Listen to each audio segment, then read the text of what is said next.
Yo, what's going on, legends? I'm gonna show you today what is my build for Whirlwind speedrunning bit tier 101. This run took me 1 minute 40 seconds, something like that. I timed it, and it's pretty unique, I would say, because most barbs are running a different setup, but I run leap for cutting the distance basically, but to also have non-stop berserk uptime, and also to give some fury, which is pretty good from leap. It gives a big chunk. We got ancients, my favorite permanent ancients from my double swing, the Dust Devil, which is right in the upper corner. That's my first build. I came up with the permanent ancients, but here we're basically swapping it for a Whirlwind, and it is much stronger because Whirlwind's Dust Devil got buffed 100%, and that is just a lot. So I'm just gonna play this footage here a little bit. I got pretty lucky with the you can see just shreds. You could spin once or twice through elite, they're dead. But I got pretty lucky with the layout. You could see here if I love leap as well. You could leap through the walls or on the platform from a platform. So that right there also got a lot of, like, it saves a lot of time too. But overall, this is pretty good layout. The goal here is to stay up at 100% HP because we are using Teril's Might. So those bolts actually do a lot of damage after the update, after the buff to them by 100%. So that helps a lot. Had to backtrack here for a little elite here a little bit. But there's a little trick to Whirlwind as well. If you're using Whirlwind, you don't want to hold the click or hold the button. You want to tap it, because if you keep tapping it, the more bolts from Teril's Might you're gonna cast, but more about it later in the rotation. But as you can see, the bar is filling up pretty well as well, pretty fast, which is insane. I got lucky with this shrine as well, but I mean, these shrines are in every single pit, so it's like, yeah, but this allows me to leap non-stop, right? As you can see, there is no cooldown at all on leap. And there's a bug with leap as well. It doesn't work as it should. Sometimes the aspect on reset or lowering the cooldown does not trigger, doesn't work. It's been bugged since a lot of seasons before ago, so that's very unlucky. But yeah, we're running a mace setup with the Valop passive in the skill tree, and the expertise for mace is also very good. This has been pretty known for a while. I don't know why, like, the 200 sword setup with the bleed is not that good. As you can see, single target, this build just absolutely melts, right? It's insane, the single target. After the buffs, it's really crazy. But anyways, here we go with the setup. And let's go over the skill tree first. First points, 2 points, they don't matter, just to unlock the core skills here. And in the Whirlwind, we don't put any points, only 1 point. The rest of 4 points is from Shaco, Harlequin Crest, the headpiece. We will get Enhanced Whirlwind so we can spin it non-stop. We will want to take Pressure Point for the Vulnerable, very important skill, take it. This is wrong, these 3 points are supposed to be in Warcry, but we can do it right now, I'll show you. Actually 4 points. Right here, 2 points we had in DR. This is how it should look, because the version you saw with Rand, it's another version. If you don't have Uber Unique Starless Sky, I'm gonna show you something. So we got the passives here for HP, Warcry, I mean Rallying Cry. I like this for Fortify. If you go with this, you get more procs on the shout, on the aspect that creates Dust Devils if you generate Under Fury, but I really like the Fortify. We got Challenging Shout. Classic Warcry Berserking. We got some Raid Leader to stay up with Teril's Might on the 100% HP.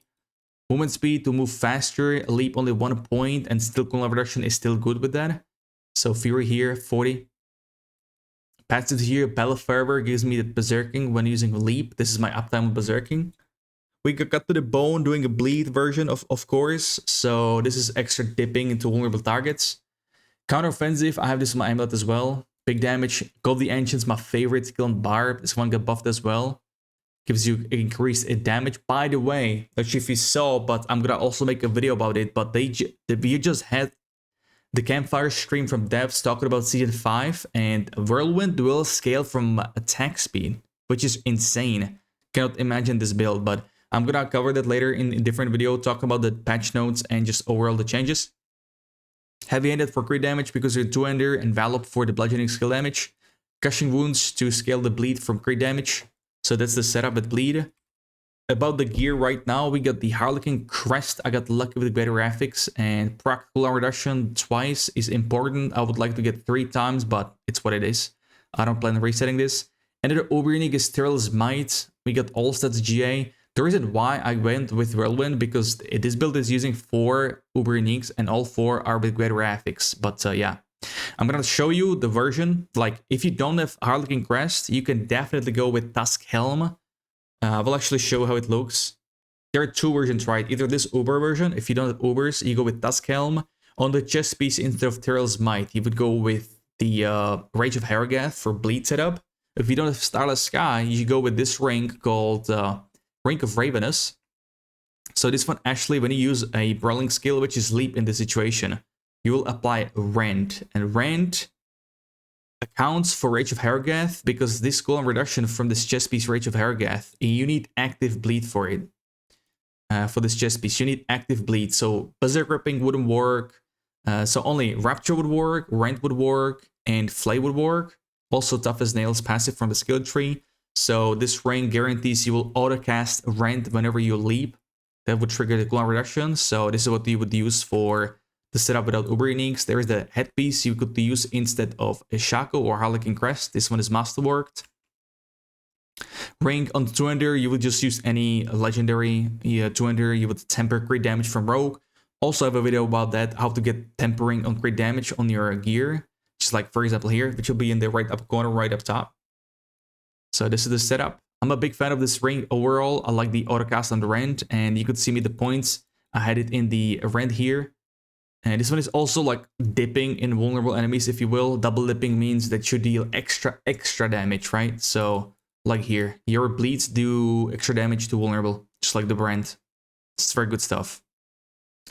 Gloves, we're running Whirlwind, it does Devils. This got buffed 100%. That's why Whirlwind does Devil is much stronger than Double Swing, because Double Swing did not get buffed in this scenario.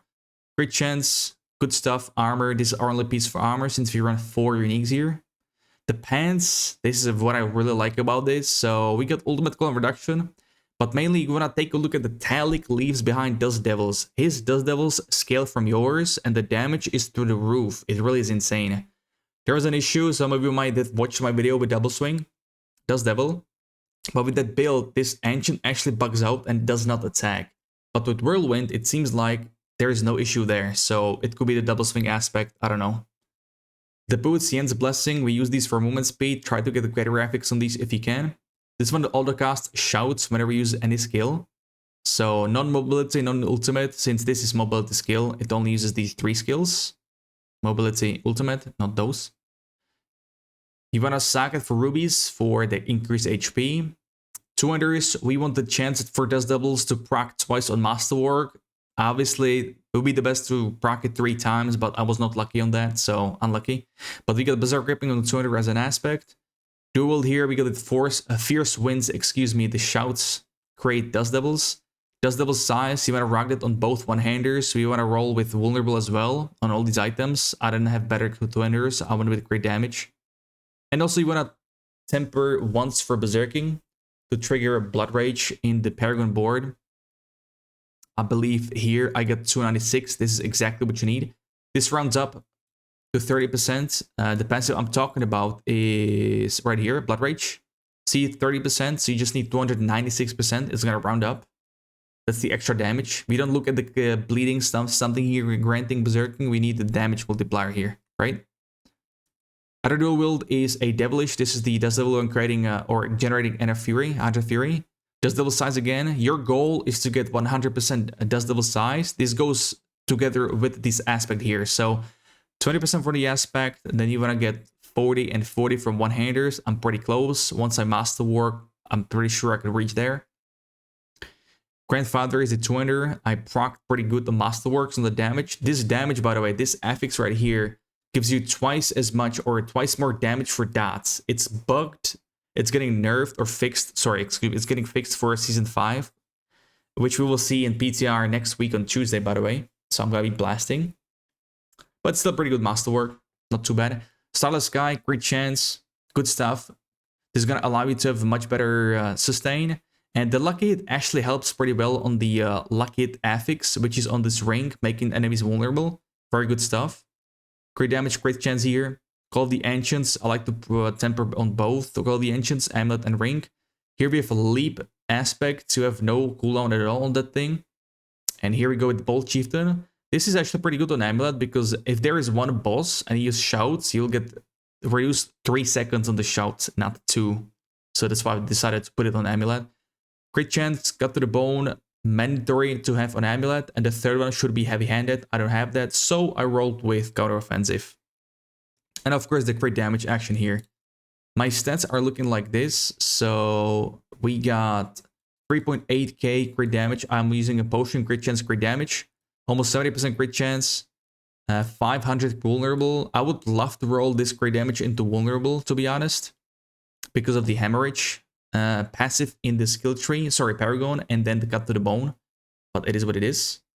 All damage from the grandfather, berserking maxed out. These are my DRs, 40% all DR. We got close 40%, it's all you need, honestly, for pit speedruns, all you need. The rest you will get from Challenging Shout. The Mastery or Expertise, there's only one to go for. Increase vulnerable damage multiplier, always this one, always this one. Why 200 mace is important for Whirlwind, that's what I have here, is because it's gonna trigger once you use Whirlwind on 200 mace, you will have this. You will get multiplicative crit damage increase while berserking. That's why we want the non-stop uptime. And also this lucky hit giving you Fury is pretty good when you're a berserk, so not too bad, pretty good. Currently, this sword expertise seems to be bugged. It is not categorized as bleeding, so kind of unlucky. Otherwise, I would want my leap. I actually have it here on the sword because, yeah, when you after you kill enemy, you will deal increased bleeding damage. So this is not bad to have on a leap, because most of the times you will just one-shot mobs in this pit with leap. So you will trigger this if you have it assigned here, but not sure if that one is really working. This doesn't show in their buffs, so yeah. Let's talk about Paragon Board. First one, we got the Ire. This one buffs the Berserking for Blood Rage, but also some damage reductions. We pick the HP nodes here. Next up, we got Carnage. We don't pick attack speed. Whirlwind is not scaling from attack speed yet. Here we go with Twisters. I would usually have one more point here in strength, but in general, Twisters are not really scaling that well with damage. And the second part of this glyph does not work, so Twisters are actually doing even less damage than they should. In general, actually, your damage. That 13% increased damage for 4 seconds is not working. Picking Berserking nodes here on the way. Next up, we want to get the Decimator for the passives here to hit the requirements. So this is the Disembowel. I like the cooldown reduction when you kill enemies, but also it increases your bleed damage, so pretty good. And pretty minimal requirement here. We go vulnerable because that's what we scale from in hemorrhage. Next up, we got a Warbringer. I just picked this for the all resistances and slapped Marshall to buff the all res, so I have easier time reaching the cap. And also physical damage here, buffing, not bad. Not bad. Next board, we got Blood Rage. Once again, Berserking here. I picked some nodes here to make up for the cap. Here we go with Wrath for crit damage. Pretty good minimal requirement for Dexterity board. Ideally, this would be best maximized, but I just use points for Berserking somewhere else. Up top, we got Bone Breaker for this HP cluster. Big fan of this one. A lot of HP. Here we go with Exploit for Dexterity. As you can see, minimal requirements. Extra damage reduction. Good. Obviously, this one would be also ideal maxed out, but we don't have enough points. And then we have Hemorrhage for the legendary node here for getting the vulnerable into bleeding. The double dipping, like I talked about, I mentioned. That was that. Consumables, what I use, just only 2, is this HP potion. This one is getting nerfed in Season 5, where it will no longer stack with the other potions, but for now, we still have time in Season 4. Max life, and then I use Crit Chance. For extra speedruns, you could probably... I mean, you can go for movement speed, but since we have leap, I don't really find... I don't really think this movement speed is extra good. I tested both potions. I find crit damage much better, because this speeds up on the boss skills much more. Rotation, you want to leap in, you want to start with your Ancients, because once you start with Ancients and then you use Shouts, you will proc Martial. Martial gives you cooldown reduction on all your skills other than Shouts by 2 seconds for each Shout, so it reduces the cooldown of Ancients by 6 seconds. These Ancients last 6 seconds, so you have about like 4-second downtime, 5-second downtime on the Ancients before they're up again. Which is fine because we can just masterwork on the cooldown reduction for Call the Ancients. I hope to hit Call the Ancients cooldown reduction. If not, I'll just reset and go there. Because Ancients not only give you damage increase and attack speed, which we don't need, but the damage increase here. It also give you Fury by a lot. This Karlik, where it uses Frenzy, gives you 10 Fury each time. That generation is insane. Your Fury goes in up to 100 in no time, in 1 second basically. So you can keep spinning forever, right? That's what I love about this skill, and they do a lot of damage too. And then yeah, I think that was pretty much it. We did it in 15 minutes. If you have any questions, hit me up on a Discord. I live stream on Twitch. I live stream on YouTube as well every single day. Or you can just ask in the comments. But the stream will be in the pinned comment, so you can ask me anything. And yeah, if you like this video, if you find it helpful, please consider subscribing, hitting that like or comment, because that helps trigger those YouTube algorithm gods. And yeah, thank you very much for watching. Until next time, have a good one, and peace out.